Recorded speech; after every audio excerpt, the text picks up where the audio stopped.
নমস্কাৰ সকলোকে আহক আজি আমি ৰান্ধো ভজা মাটি দাইলৰ খাৰ কোমোৰাৰ লগত তাৰ কাৰণে মাটি দাইলখিনি মই কেৰাহীখনত দি ধুনিয়াকে লৰাই ভাজিছো লৰাই থাকিব লাগে যাতে ৰঙচুৱা হৈ নাযায় বেছিকৈ ভাজি পেলালে আকো নিখিজে পটককৈ সেই কাৰণে এনেকে দুই এটা অকনমান ৰঙচুৱা হোৱালৈকে ভাজি মই জুইটো বন্ধ কৰি ঠাণ্ডা হ'বলৈ দিছো তাৰ পিছত ধুই লৈ ইয়া কুকাৰত মই দাইলখিনি দি দিছো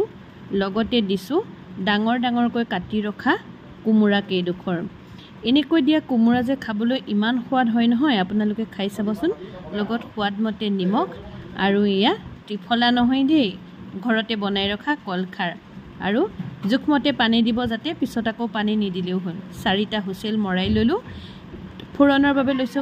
পিয়াজ শুকান জলকীয়া নহৰু আদা বটা আদা সৰহকৈ দিব আৰু এটা জলকীয়া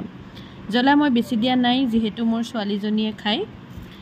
এত কেৰাহীখন গৰম কৰি তাত অকনমান তেল দিছো তেল মই বেছি নাই দিয়া তাতে পাঁচফোৰণ আৰু শুকান জলকীয়া আৰু পিয়াজ দি এয়া মই ধুনিয়াকে ভাজি লৈছো অকনমান সোণালী ৰঙৰ হোৱালৈকে ভজাৰ পিছত তাতে মই দিছো এয়া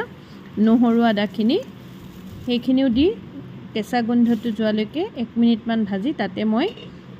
কুকাৰৰ পৰা সিজোৱা দাইল আৰু কোমোৰাখিনি দি দিছো ভালকৈ উতল অহাৰ পিছত এইখিনি এয়া হৈ গল আমাৰ ধুনিয়াকৈ কোমোৰা দিয়া মাটি দাইল ভজা মাটি দাইল বৰ ধুনিয়া লাগে খাবলৈ আপোনালোকে যি সকলে খোৱা নাই খাই চাবচোন আহকিয়া পৰিবেশন কৰি মই দেখাইছো বৰ সোৱাদযুক্ত অসমীয়া খাদ্য সম্ভাৰৰ এটা ৰেচিপি আপোনালোকে এনেদৰে খাই চাব আৰু কেনে পালে মোক নিশ্চয়কৈ জনাব আজিলৈ আহো বাই বাই ধন্যবাদ